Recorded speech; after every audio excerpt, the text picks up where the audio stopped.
Pernah tidak kamu bertanya-tanya kenapa ada orang yang kerjanya biasa saja, tidak terlalu pintar, sekolahnya juga tidak tinggi, tapi uang seolah-olah mengejar dia kemanapun dia pergi.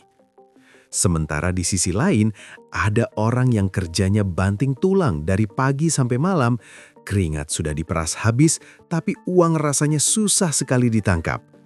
Gaji numpang lewat, tabungan kosong, dan hutang menumpuk.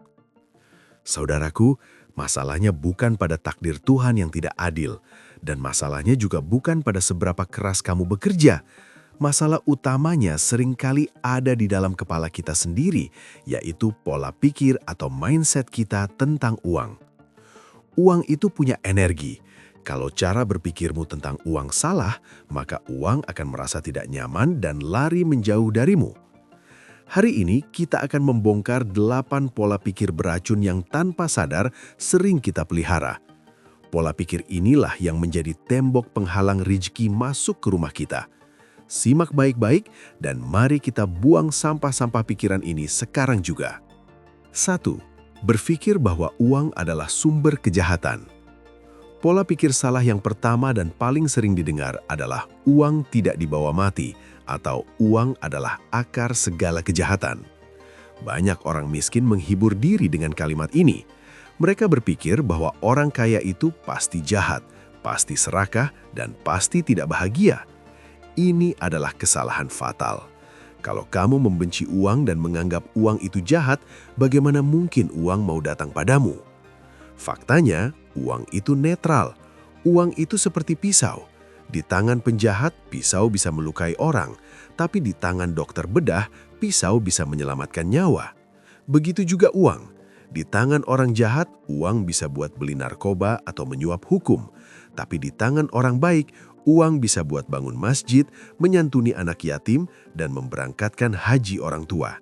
Jadi berhentilah memusuhi uang. Tanamkan di pikiranmu bahwa uang adalah alat kebaikan. Kalau kamu punya banyak uang, kamu bisa berbuat banyak kebaikan. Dengan berpikir begini, hatimu akan terbuka untuk menerima rezeki. 2. Benci melihat orang lain kaya. Penyakit hati. Coba jujur pada diri sendiri. Apa yang kamu rasakan ketika melihat tetangga beli mobil baru? Atau teman lamamu sukses besar? Apakah kamu ikut senang? Atau dalam hati kamu berkata, pasti dia pesugihan, atau pasti dia korupsi. Kalau ada rasa iri, dengki, atau curiga, itu tandanya kamu sedang memblokir rezekimu sendiri. Alam bawah sadarmu akan merekam bahwa menjadi kaya itu membuat orang lain iri. Karena kamu tidak mau diirikan orang, maka otakmu akan menyabotase dirimu supaya tetap miskin. Orang yang siap kaya adalah orang yang ikut bahagia melihat kesuksesan orang lain. Mereka menjadikan orang kaya sebagai inspirasi, bukan sebagai musuh. Kalau kamu melihat mobil mewah, katakan, "Masya Allah, semoga suatu saat saya juga bisa punya." Doa yang baik akan kembali padamu. Tapi kalau kamu mencibir, energi negatif itu akan menolak rezeki datang. Uang suka pada orang yang hatinya lapang, bukan orang yang hatinya sempit penuh dengki. 3. Menganggap kerja keras adalah satu-satunya jalan. Ini adalah jebakan yang membuat banyak orang tua kita meninggal dalam keadaan kurang mampu, padahal seumur hidup bekerja keras. Pola pikir harus kerja keras banting tulang biar kaya, itu kurang tepat. Kalau kerja keras adalah satu-satunya syarat kaya, maka kuli bangunan atau tukang becak seharusnya menjadi orang paling kaya di dunia, karena fisik mereka bekerja paling keras. Orang kaya tidak cuma bekerja keras, tapi mereka bekerja cerdas. Mereka berpikir bagaimana caranya tenaga yang dikeluarkan sedikit, tapi hasilnya banyak. Mereka menggunakan alat, menggunakan teknologi, dan menggunakan uang untuk bekerja bagi mereka. Jangan bangga kalau kamu sibuk 24 jam tapi hasilnya pas-pasan. Mulailah berpikir bagaimana caranya melipat gandakan hasil kerjamu. Belajarlah investasi, belajarlah berdagang, dan belajarlah membangun sistem. Bekerja keras itu wajib, tapi bekerja cerdas itu yang membuatmu kaya. 4.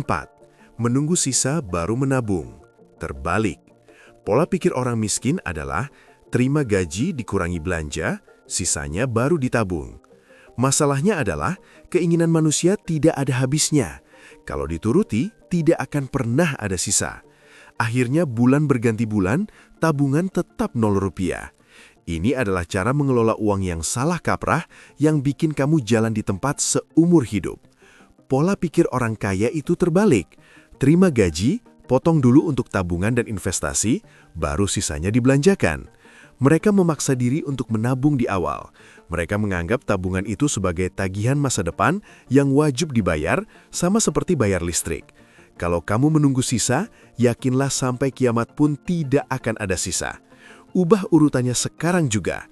Bayar dirimu sendiri dulu, baru bayar orang lain. Toko, warung, atau mall.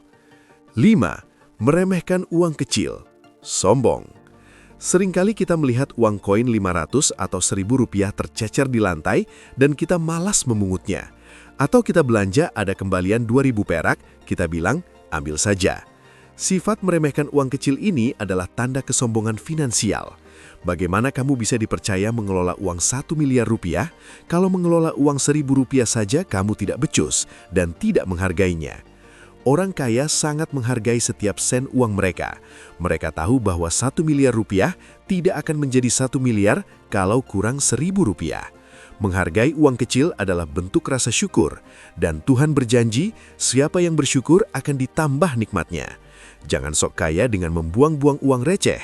Pungut, simpan, dan hargai. Sikap menghargai uang inilah yang membuat uang betah tinggal di dompetmu. 6. Berpikir, nanti kalau sudah kaya, baru sedekah. Ini adalah penundaan yang paling merugikan. Banyak orang berpikir sedekah itu menunggu sisa atau menunggu kaya. Padahal sedekah itu adalah pancingan rezeki. Bagaimana mungkin kamu mau memancing ikan besar kalau kamu tidak mau keluar modal buat beli umpan? Pola pikir yang benar adalah, saya sedekah supaya saya kaya, bukan tunggu kaya baru sedekah. Hukum alam itu memberi dulu, baru menerima. Tidak bisa kamu minta hangat pada tungku perapian kalau kamu tidak memasukkan kayu bakar dulu. Tidak bisa kamu minta panen kalau kamu tidak menanam benih dulu. Sedekah di waktu sempit itu nilainya luar biasa di mata Tuhan. Itu membuktikan kamu percaya bahwa Tuhan Maha Kaya. Kalau kamu pelit saat miskin, besar kemungkinan kamu akan lebih pelit dan kikir saat kaya nanti. Jadi, latihlah otot kedermawananmu dari sekarang berapapun jumlahnya. 7. Menganggap gaya hidup sebagai bukti kesuksesan. Banyak orang terjebak utang karena pola pikir ini. Biar tekor asal kesohor. Mereka pikir orang sukses itu harus pakai jam tangan mahal, mobil baru, dan baju bermerek. Akhirnya mereka memaksakan diri membeli barang-barang itu dengan cara menyicil supaya terlihat sukses di mata orang lain. Ini adalah kebodohan finansial yang memelihara kemiskinan. Orang kaya beneran tidak butuh pembuktian. Lihat Mark Zuckerberg atau Bob Sadino almarhum, pakai baju kaos biasa saja. Mereka fokus memperbesar aset, tanah, saham, bisnis, bukan memperbesar gaya. Pola pikir yang harus kamu tanam adalah, saya beli barang karena saya butuh dan saya mampu bayar tunai, bukan karena ingin dipuji tetangga. Kekayaan sejati itu ada di buku tabungan dan sertifikat aset, bukan di pameran media sosial. 8. Menyalahkan nasib dan keturunan. Mental korban. Pola pikir salah yang terakhir dan paling parah adalah pasrah pada nasib orang miskin. Kamu berpikir, orang tua saya miskin, saya tidak sekolah tinggi, wajar kalau saya susah. Ini adalah mental korban. Kamu menyerah sebelum berperang. Kamu menyalahkan pemerintah, menyalahkan ekonomi, menyalahkan orang tua. Selama kamu masih menunjuk orang lain sebagai penyebab kemiskinanmu, kamu tidak akan pernah berubah. Ingat, lahir miskin itu bukan salahmu, tapi mati miskin itu adalah kesalahanmu. Tuhan memberikan otak, waktu 24 jam, dan tenaga yang sama. Banyak miliarder dunia lahir dari keluarga yang sangat miskin dan hancur, tapi mereka menolak menyerah pada nasib. Mereka memutus rantai kemiskinan itu. Kamu harus punya keyakinan. Masa lalu saya mungkin pahit, tapi masa depan saya ada di tangan saya sendiri. Berhentilah mengeluh dan mulailah bertindak. Saudaraku semua, itulah 8 pola pikir beracun yang harus segera kita cuci dari otak kita. Uang itu hanyalah alat. Dia akan mengikuti siapa tuannya yang paling bijaksana. Kalau kamu memperbaiki cara berpikirmu, memperbaiki wadah di hatimu, maka uang akan mengalir masuk dengan deras tanpa bendungan.